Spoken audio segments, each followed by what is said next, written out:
Hi, Reverend Parrish here, and thanks again for joining us here at Kenneth Parrish Ministries, where we really do attempt to teach the Word of God, one day at a time. As a pastor, one of the most asked questions that I get, and that I hear, not only from non-believers, but believers also, is why does God allow suffering? Now, this is a very legitimate question. I mean, if God loves us and wants the best for us, then why do sometimes things just simply go wrong?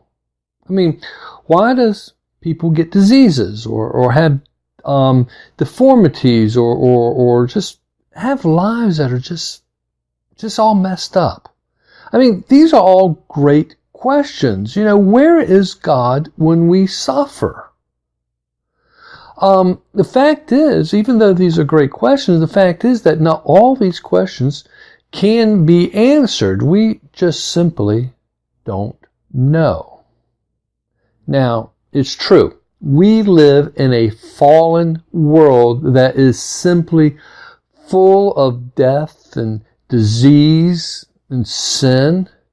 But that leaves little comfort for some people. So, although we can't answer everything, I believe that the Bible can give us enough of an answer to satisfy us. Now, today we're going to be looking at chapter 9 of the Gospel of John, and there we find an amazing story, an amazing account that involves Jesus, his disciples, a blind man, and the Pharisees. And hopefully this story will help us to see how God views suffering, especially in contrast to the way mankind views suffering. So, if you have your Bibles, just turn now to chapter 9, and as we read through the story, I want us to consider that there are four perspectives of suffering in this text that represents the basic views of suffering that we have today. The first perspective is that from the disciples. They see a problem and they'll raise it. Now, the disciples in the story are an excellent example of how many people view suffering today. In fact, their views exemplify what I've heard from many Christians. If you look at our text, chapter 9, verses 1 and 2, it says, "And as Jesus passed by, he saw a man which was blind from his birth. And his disciples asked him, saying, Master, who did sin, this man or his parents, that he was born blind?" Now, why did the disciples ask such a question like that? Well, this teaching that illness came as a direct result from sin was propagated by the Jewish religious leaders of that day. Because this man was born blind, the belief was that he did not have a lot of opportunity to sin before he was born. Although they were taught that a person could sin in the womb. This child, now a grown man, didn't have the opportunity to sin, so it must have been the sin of his parents while he was still in the womb that caused his blindness. So the disciples are merely asking that which they learned from living in a Jewish community around religious leaders. The problem was real. Their question was sincere, but their thinking was incorrect. Can you see how this kind of thinking concerning suffering can keep someone from a relationship with God? The clear assumption is that since there was a physical deficiency, then there had to be a sin on the part of someone that caused it. But is it necessary to connect the dots of physical deformity or deficiency and sin? I mean, Jesus was sinless, and yet he experienced the pain of betrayal and death. The second perspective is from Jesus. I see a need, and I'll meet it.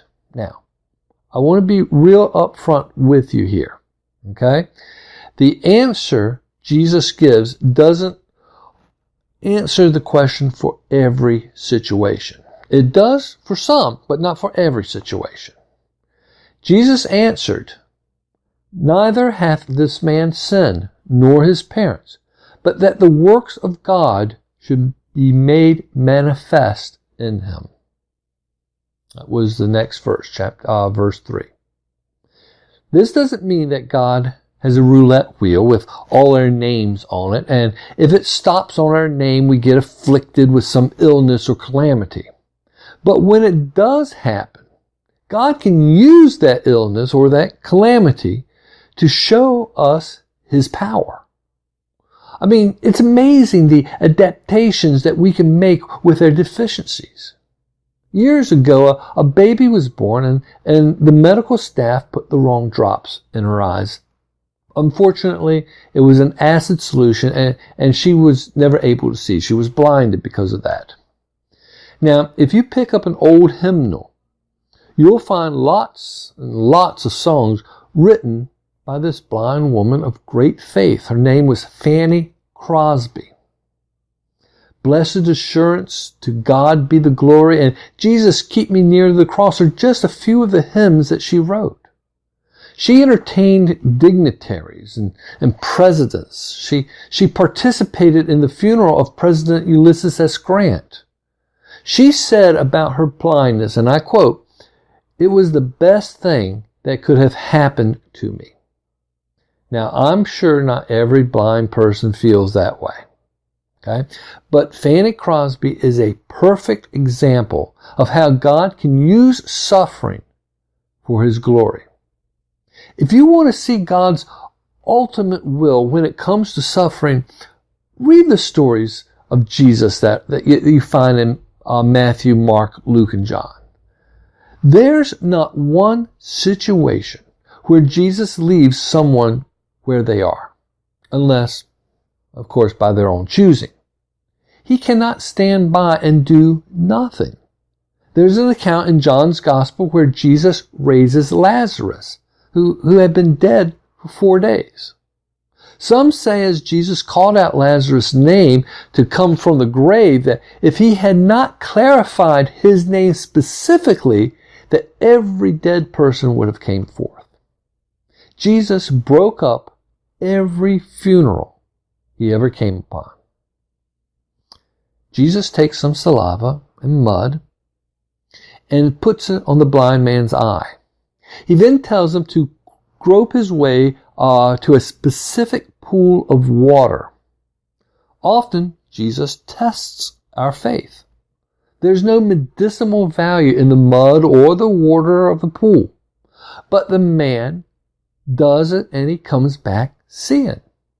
The central character in our text in chapter 9 of John appears to be the blind man, but in reality, the central character is Jesus. This is critical to the point of the story. You see, the blind man is merely a beneficiary of the work and glory of Jesus, not the main event or character. The miracle takes place in verses 6 through 11. When he had thus spoken, he spat on the ground and made clay of the spittle. And he anointed the eyes of the blind man with the clay, and said unto him, Go wash in the pool of Siloam, which is by interpretation sent. And he went his way therefore, and washed, and came seeing. The neighbors therefore, and they which before had seen him that he was blind, said, Is not this he that sat and begged? Some say, This is he. Others said, He is like him. But he said, I am he. Therefore said they unto him, How were thine eyes opened? He answered and said, A man that is called Jesus made clay and anointed my eyes and said unto me, Go to the pool of Siloam and wash. And I went and washed, and I received sight. Now, let's think about this. God is always in control. Make no doubt about that. He is always in control, and He controls in one of two ways. He will either cause something to happen, or He will allow something to happen. Now, this man is blind, not necessarily caused by God, but his blindness was going to be used in a way that would display the work of God. God allowed this man to be born blind in order to lead us to an understanding that being born blind or being born with any other deficiency does not challenge the goodness of God. If we experience an ailment, an illness, or defect of some sort, it does not imply weakness on God's part. This man has been blind all of his life, but Jesus comes into town on this particular day in history, not so that this man could be healed of his blindness, but so that the work of God might be displayed in his life. As we'll see in a few moments, the greatest thing that happened to him on this day was not the physical healing, but the spiritual deliverance. The question for us is this: are we allowing suffering to lead us to glory, to glorify God, or to turn us away from God? Are we looking at this with the perspective of Christ or the perspective of the disciples, or perhaps someone else? Thirdly, we see the perspective from the Pharisees. I see a sign and I'll reject it. If the reaction of these religious leaders wasn't so sad, I would have to laugh. They remind me so much of people I've known, that see God right in their midst, but they're incapable of accepting the workings of God because of various biases that they've placed upon themselves, upon their own minds, upon their own hearts. The Pharisees know that this man was blind and that he can now see, but they cannot wrap their minds around it. They have to come up with some reason to either reject the miracle or find a reason why the miracle is invalid. Since the miracle is plain for everyone to see, they begin to question Jesus' right to perform miracles on the Sabbath. Okay? Let's look at, let's jump down to verses 14 through 16. And we read, And it was the Sabbath day when Jesus made the clay and opened his eyes. Then again the Pharisees also asked him how he had received his sight. He said unto them, He put clay upon mine eyes, and I washed, and I do see. Therefore said some of the Pharisees, This man is not of God, because he keepeth not the Sabbath day. Others said, How can a man that is a sinner do such miracles? And there was a division among them.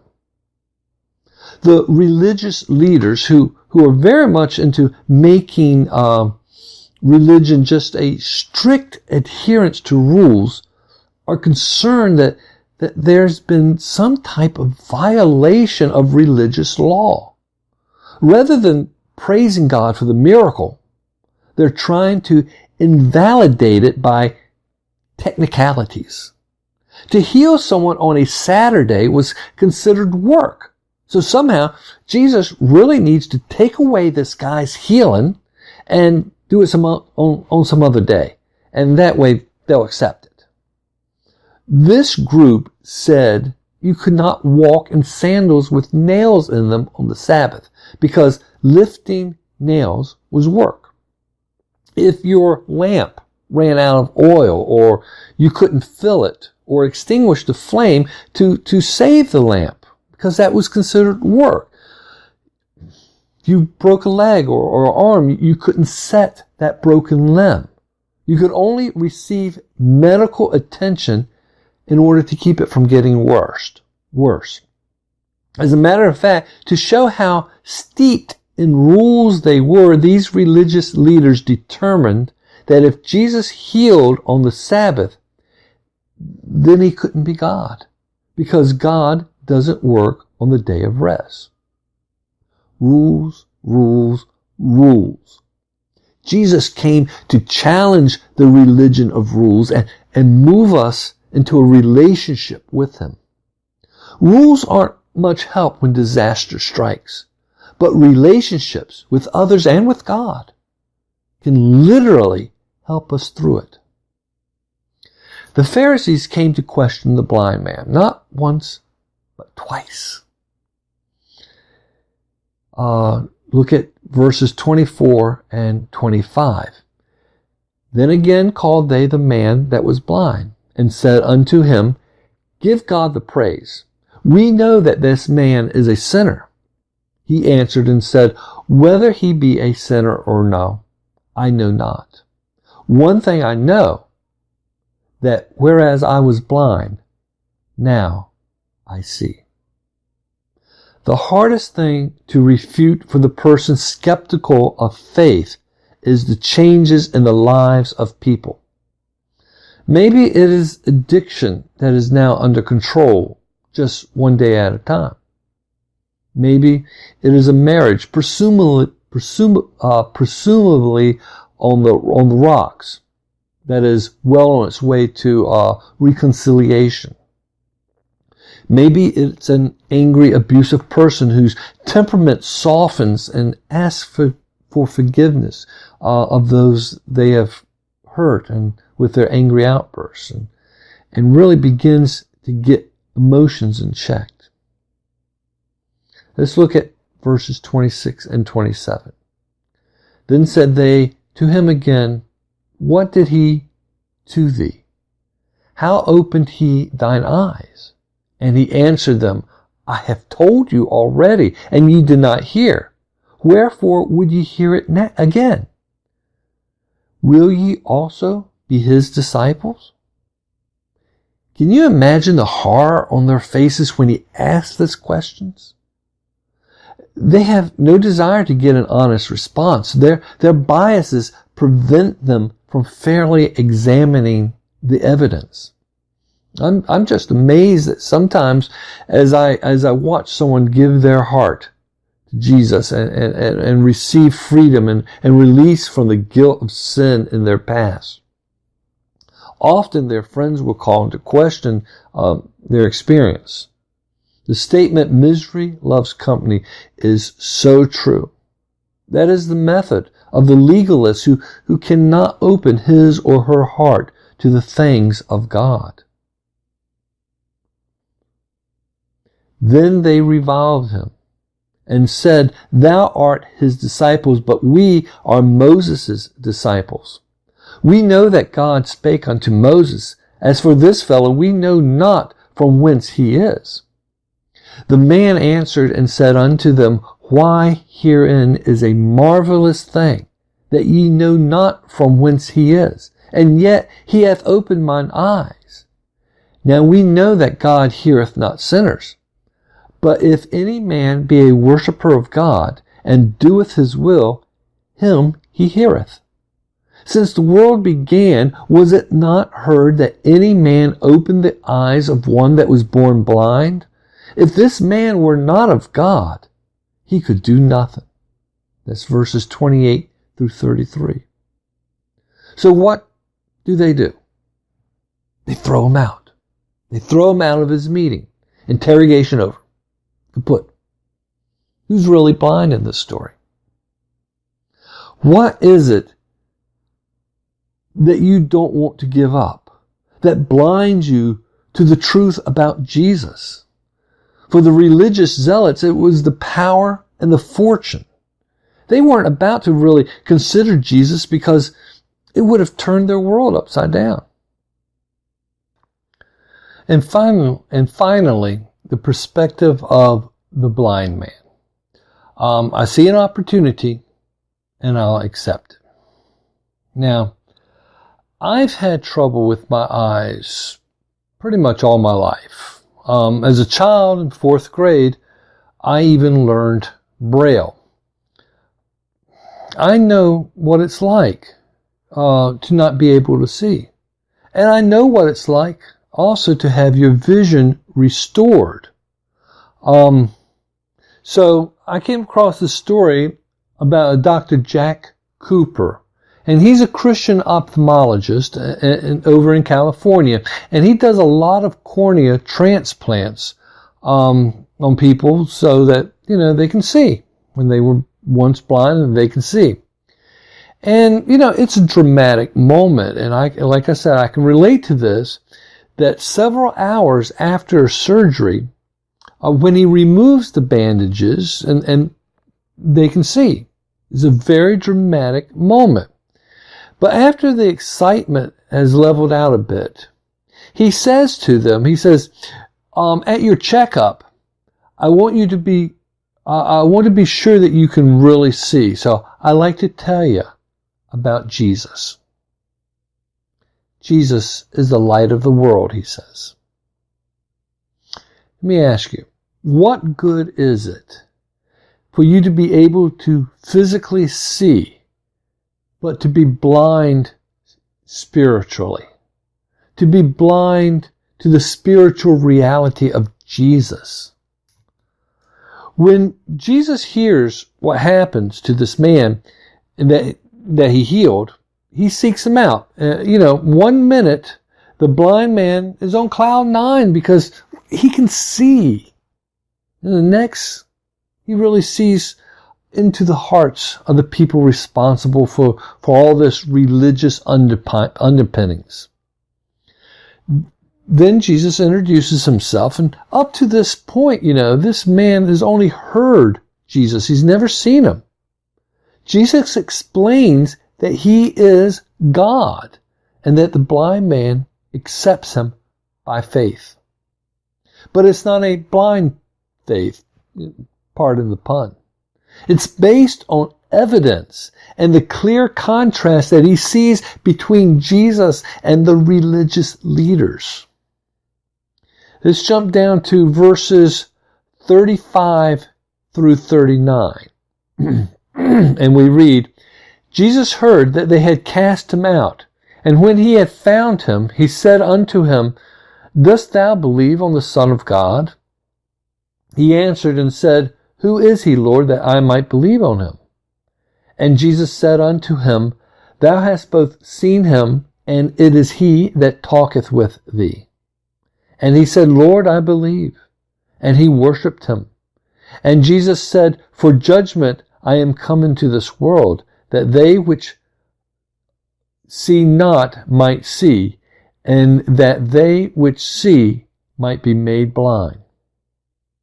The real issue here, the real glory that Jesus said would come to God, is not so much in the giving of physical sight, but spiritual sight.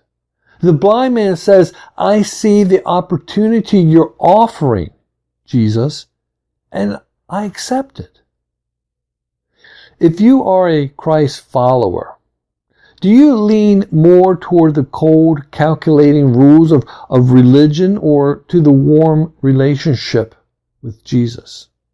There's no guarantee that you will experience the healing that the blind man did. But God promises the peace that Fanny Crosby experienced through tragedy of sight loss. The real question, knowing that troubles will eventually come, is this. Do you wish to face them alone or with Jesus and other believers at your side? Until next time, may the grace of the good Lord be with you.